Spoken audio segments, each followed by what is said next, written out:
எல்லாரும் இங்க இருக்கோம், சிவாவை மட்டும் ஆளை காணோம். சித்தி மாமா ஹால்ல உட்கார்ந்திருக்காரு. ஹால்ல உட்கார்ந்திருக்கானா? போய் சீக்கிரம் கூட்டு வாமா, நல்ல நேரம் போய்டும்.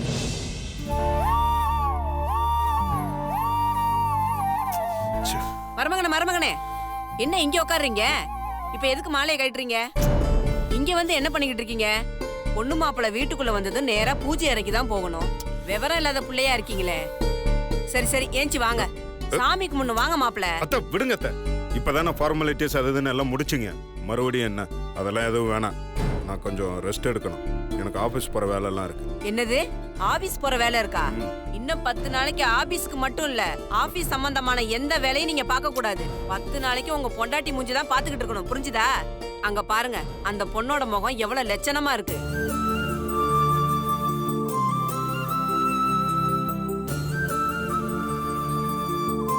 அவளை பாக்குறத விட்டுட்டு ஆபீஸ் வேலைய பாக்குறேன்னு சொல்றீங்க? எந்திரிச்சு வாங்க மருமகனே. அட வாங்க மருமகனே வாங்க. என்ன நான் பூஜைக்கு வரணும் அவ்வளவுதானே? விடுங்க நான் வர்றேன். சரி எந்திரிச்சு வாங்க, முதல்ல வாங்க. வாங்க மருமகனே வாங்க. விடுங்க. டேய் என்னடா சிவா, எங்க போய் உட்கார்ந்திருக்க? நல்ல நேரம் போய்ட போகுது. அதெல்லாம் ஒண்ணும் இல்லப்பா.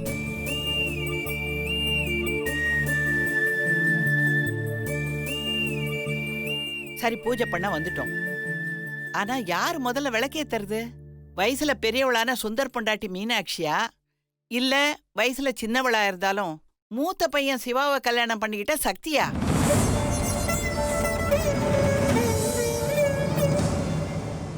இதுல எந்த குழப்பமும் இல்ல. வயசுல சின்னவளோ பெரியவளோ, வீட்டுக்கு மூத்த பையன் சிவாவை கட்டிக்கிட்ட சக்தி தான் மூத்த மருமக. முதல்ல அவ தான் விளக்கேத்தணும்.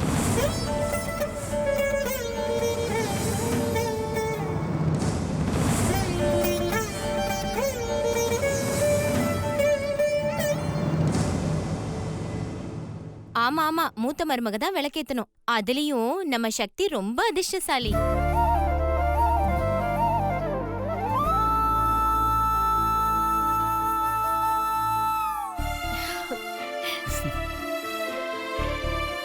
எப்பவுமே மூத்த மருமகனா விளக்கேத்துறது மட்டும் இல்ல, இனிமே இந்த வீட்டு நிர்வாகத்தையும் மூத்த மருமக தான் பாத்துக்கணும். வீட்டு கொத்து சாவிய சக்தி கிட்ட கொடுத்துட்டு அண்ணி ரெஸ்ட் எடுத்துக்க வேண்டியதான்.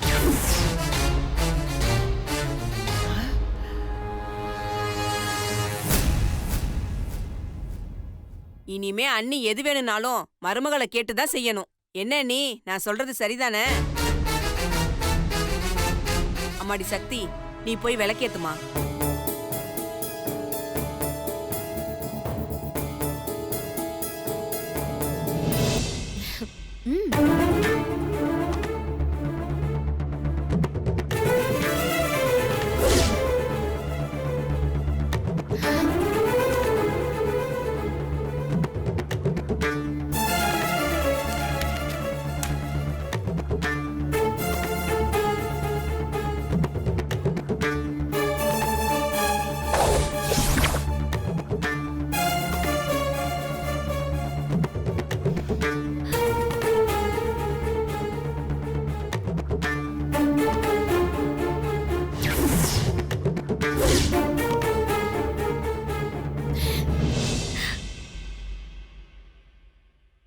கடவுளே, இந்த குடும்பத்திலிருந்து எங்க அக்காவை பாதுகாக்க தான் எனக்கு இந்த வாழ்க்கையை கொடுத்துருக்க. நீ கொடுத்துருக்க இந்த வேலையை முடிக்க எனக்கு நீ தான் உறுதுணையா இருக்கணும்.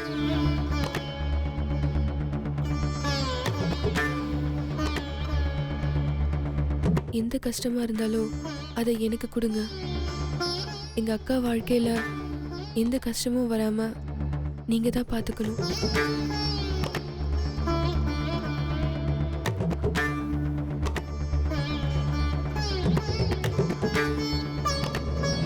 அம்மாடி மீனாட்சி, நீ போய் விளக்கேத்துமா. பூ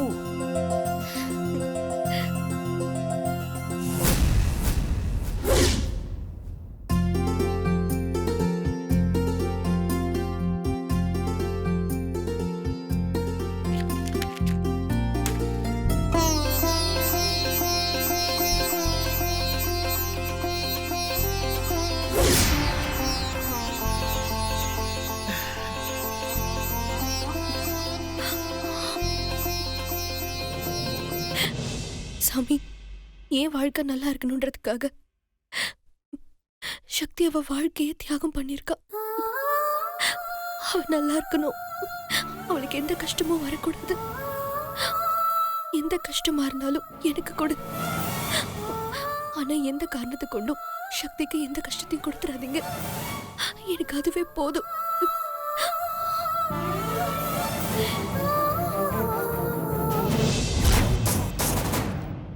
நினைச்சது ஒண்ணு, நடந்தது ஒண்ணுன்னு ஆயிடுச்சு. அந்த மீனாட்சியை தீர்த்து கட்டிட்டு இந்த கல்யாணத்தை நிறுத்திடலாம்னு நினைச்சேன். ஆனா அந்த திமிர் பிடிச்ச சக்தி எப்படியோ அதை கண்டுபிடிச்சு நான் போட்ட பிளான நடக்க விடாம பண்ணிட்டா. அதை நினைச்சாலே என் தலையே வெடிச்சிடும் போல இருக்குமா. அது சரி சுபத்ரா, அந்த நித்யா பொண்ணு எங்க போனா? அவளே ஒரு அனாதை. அவளை சிவா கல்யாணம் பண்ணிக்கிறேன்னு சொன்னதே பெரிய விஷயம். அதான் அவளுக்கு சாதகமாக்கிக்கிட்டு சொத்து வசதிக்காக நம்ம சிவாவை கல்யாணம் பண்ணிட்டு இங்க வருவான்னு பார்த்தா நகையெல்லாம் தூக்கிட்டு ஓடி போயிட்டாளே. இப்ப அந்த நித்யா ஓடி போனது பிரச்சனை இல்லம்மா. நான் 2 கல்யாணத்தையும் நிறுத்துறேன்னு சொன்னேன்.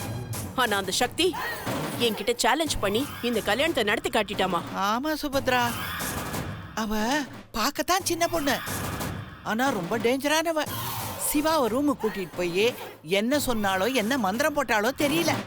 வெளியில வந்த சிவா அவளை கல்யாணம் பண்ணிக்க சம்மதம்னு சொல்ல வச்சிருக்கான்னா இதை அவ்வளவு லேசா நினைச்சிடக்கூடாது சுபத்ரா. இப்ப என்ன பண்றதுன்னு எனக்கு ஒண்ணுமே புரியலம்மா.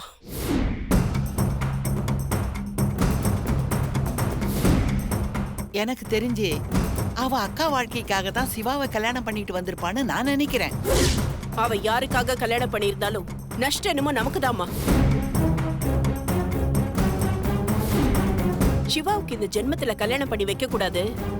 அவன் வாழ்க்கை முழுக்க எனக்காகவும் என் குடும்பத்துக்காகவுமே இருக்கணும்னு நினைச்சேன். ஆனா என் எண்ணத்துல அந்த சக்தி மண்ணள்ளி போட்டுட்டாமா. ஆமா சுபத்ரா, நீ இப்படியே புலம்பிக்கிட்டே இருக்க வேண்டியதுதான். ஆனா அந்த சக்தி அவ சொன்ன மாதிரியே கல்யாணம் பண்ணிட்டு இங்கே வந்துட்டா. அவ அக்கா வாழ்க்கைக்காக என்னென்னமோ பண்ணவ, அவ வாழ்க்கைக்காக இன்னும் என்னென்ன பண்ணுவாளோ.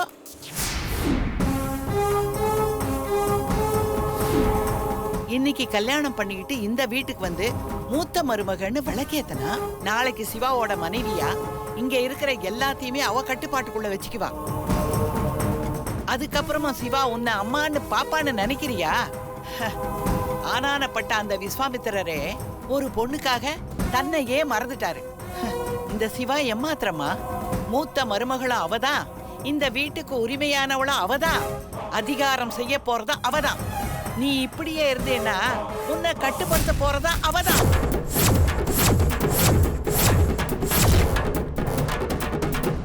உண்மைதாமா. சிவா வாழ்க்கையில ஒரு பொண்ணு இருக்க, அவ பேச்ச அவன் கேக்குறான்னா அது அம்மா ஸ்தானத்துல இருக்கிற நீயா மட்டும்தான் இருக்க முடியும். ஆனா இப்போ அந்த இடத்துக்கு அந்த சக்தி வந்துட்டா. ஒரு அம்மா அம்மாவா மட்டும்தான் இருக்க முடியும். மிஞ்சி போனா தோழியா இருக்கலாம். ஆனா பொண்டாட்டின்றவ அம்மாவா இருக்கலாம், நல்ல தோழியா இருக்கலாம், நல்ல மனைவியா இருக்கலாம். இப்படி எல்லா விதத்திலையும் அவனுக்கு அவ துணையா இருக்கும்போது இனிமே சிவா எப்படி உன்னை எதிர்பார்ப்பான்னு நினைக்கிற?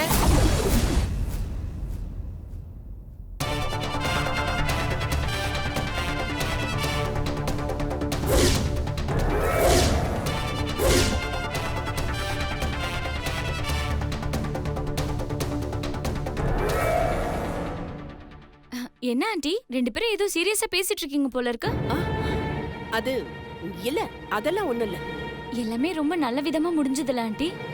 ம், ம். நான் ரொம்ப பயந்துட்டேன் ஆண்டி. நித்யாக்கா இப்படி பண்ணுவாங்கன்னு நான் நினைச்சு கூட பார்க்கல தெரியுமா. ஆனா அதுவும் நல்லதுக்கு தான். அதனால தானே சக்தி அக்காக்கும் சிவா மாமாக்கும் கல்யாணம் ஆச்சு. ஆண்டி, பெரியவங்க சும்மாவா சொல்லிருக்காங்க கல்யாணம் சொர்க்கத்துல நிச்சயிக்கப்படுதுன்னு. சக்தி அக்காக்கும் சிவா மாமாக்கும் கல்யாணம் நடக்கணும்னு எழுதி இருக்கு. அதை மாத்த யாரால முடியும்? யார் என்ன பண்ணாலும் கடவுள் போட்ட முடிச்ச யாராலையும் மாத்த முடியாது. அப்படிதானே ஆண்டி? ஆ, ம், சரிங்க ஆண்டி, நான் மேல இருக்கேன். ம். போ. இவ வேற இந்த நேரத்துல வந்து வெறுப்பேத்திட்டு போறா. ஆமா, நீ என்னமா பண்ண போற? ஏதாவது பண்ணணுமா? ஆனா என்ன பண்ணணும்னு தான் தெரியல. நான் என்ன பண்ணாலும் அந்த சக்தி அதை கண்டுபிடிச்சு உடைச்சுக்கிட்டே இருக்கா. சரிம்மா, இப்ப நீ என்னதான் பண்றதா இருக்க? அம்மா, நீ வேற என்ன டார்ச்சர் பண்ணாத. கொஞ்ச நேரம் தனியா விடு. போ. சரி.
வா,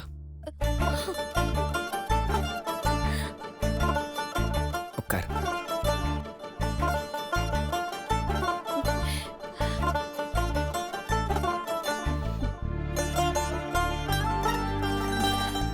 ஏங்க, இதெல்லாம் நிஜம் தானான்னு கிள்ளி பார்க்கணும் போல இருக்கு. கிளிக்கோ. என்ன மீனுக்குட்டி, பேச்சுக்கு கை நீட்டினா இப்படி வலிக்கிற மாதிரி கிள்ற?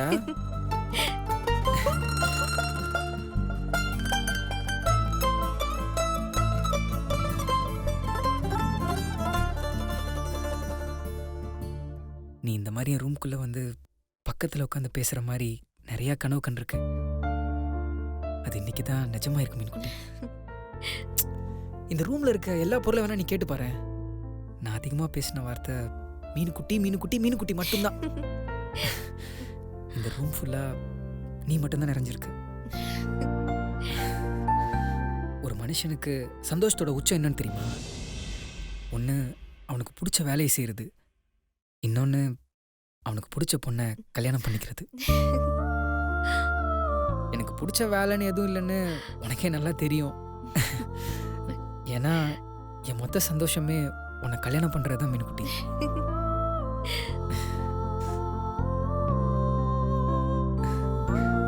என் பிறவி பயன்ல பாதி அடைஞ்சிட்டேன்.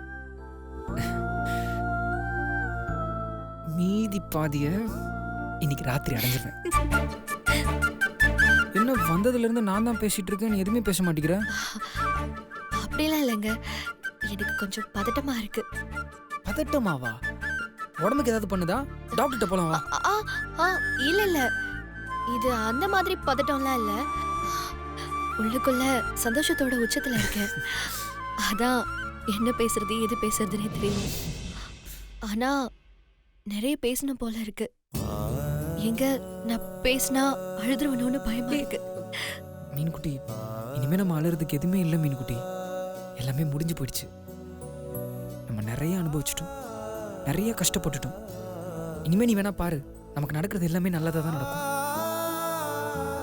எனக்கு இப்போ மைண்டில் இருக்கிறது எல்லாமே உனக்கு பிடிச்சதெல்லாம் பண்ணணும், நீ ஆசைப்பட்ட மாதிரி நடந்துக்கணும். எங்க நீ சொல்லு, உனக்கு என்னெல்லாம் நான் பண்ணணும்னு எல்லாத்தையுமே சொல்லு. சும்மா எல்லாத்தையுமே ஷெட்யூல் போட்டு அப்படியே எல்லாத்தையும் நிறைவேற்றிடுறேன். சொல்லு.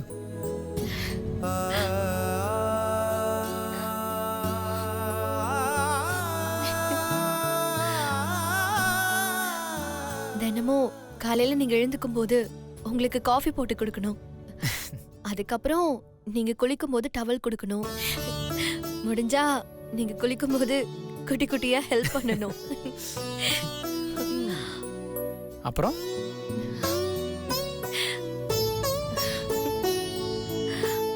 அவ்வளோதானா?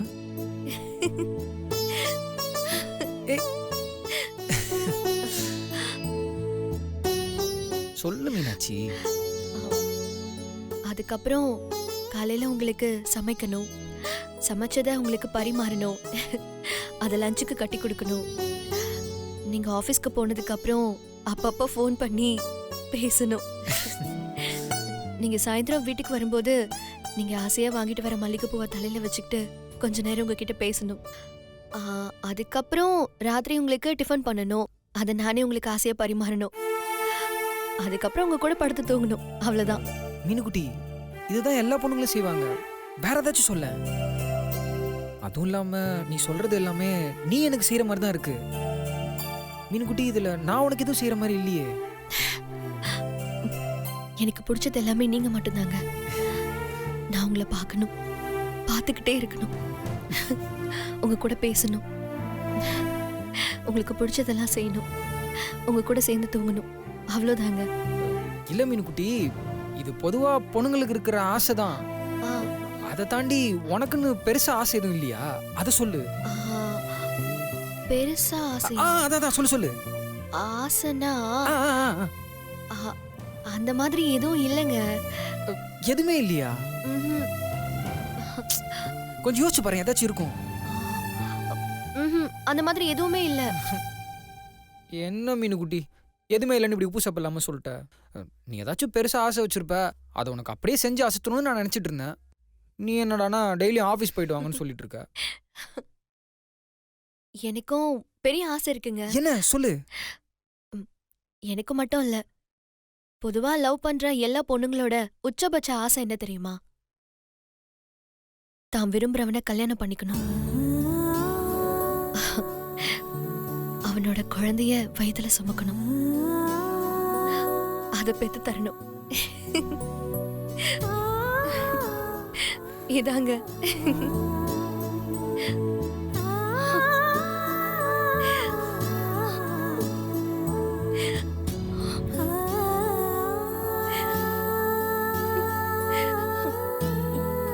என்னாச்சுங்க? ஏன் அழறீங்க?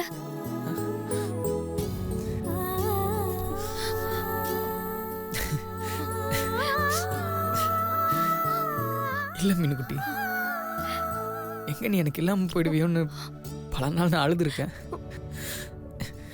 இன்னைக்கு மண்டபத்துல உனக்கு தாலி கட்டுற வரைக்கும் என் மனசுல சின்னதா ஒரு பயம் இருந்துட்டே தான் இருந்துச்சு.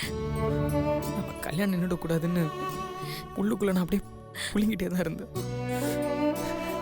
அதுவும் நித்யா ஓடி போயிட்டான்னு எல்லாமே முடிஞ்சிருச்சுன்னு நினைச்சேன். ஆனா கடவுள் சக்தி ரூபத்துல வந்து நம்மளை காப்பாத்திட்டார் மீனாட்சி. ஆமாங்க, இன்னைக்கு சக்தி மட்டும் இல்லைன்னா இன்னைக்கு நம்மளால இப்படி பேசிட்டு இருந்திருக்க முடியாது. அதுக்கப்புறம் என்னென்ன பிரச்சனை வந்திருக்கோன்னே தெரியல. கடைசி வரைக்கும் நம்ம ஒண்ணு சேர்ந்திருப்போமான்னு கூட தெரியாது. மீனாட்சி, நீ சக்திகிட்ட பேசுனியா? இல்லைங்க, வீட்ல எல்லாரும் இருக்காங்க. சரி, கொஞ்சம் பொறுமையா அவகிட்ட பேசிக்கலாமேன்னு விட்டுட்டேன். மீனுக்குட்டி, நீ சக்திகிட்ட சொல்லு. சிவா ரொம்ப நல்லவன். அவன் சட்டுன்னு கோவப்பட்டு பேசுவானே தவிர மற்றபடி மனசுல எதுவும் வச்சுக்க மாட்டான். சரி, ஏங்க உங்க அண்ணன் இப்படி இருக்காரு? ஆரம்பத்துல நல்லா தான் இருந்தான். காலேஜ் சேர்ந்ததுக்கு அப்புறமேட்டு தான் இந்த மாதிரிலாம் மாறிட்டான். அவருக்கு ஏதாவது ஒரு வேளை லவ் ஃபெயிலியர் இருக்குமோ? அவனுக்கா? அவன்லாம் பொண்ணுகிட்ட பேசி நான் பார்த்ததே கிடையாது. எனக்கு தெரிஞ்சு அவன் அதுக்கெல்லாம் ஒர்த்தே கிடையாது. அப்ப சார் எப்படி? என்ன நீ அப்படி கேட்ட? நான்லாம் ஒரு பொண்ணை கட்டினேன்னா கரெக்ட் பண்ணாம விடவே மாட்டேன். என்ன, நான் முதலும் கடைசியுமா கரெக்ட் பண்ண பொண்ணே நீ தான். ஹாய், போய் சொல்லாதீங்க. என்ன மீனாட்சி, என் பாட்டி மேல சத்தியமா?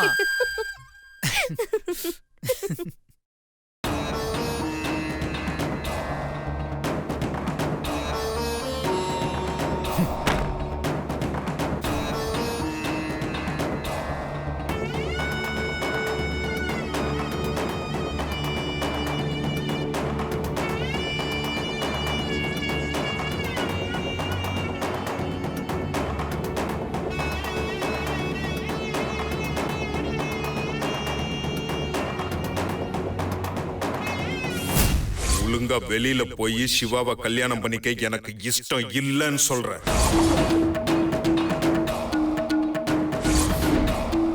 நான் சிவாவை கல்யாணம் பண்ணிக்க சம்மதிக்கிறேன்ப்பா.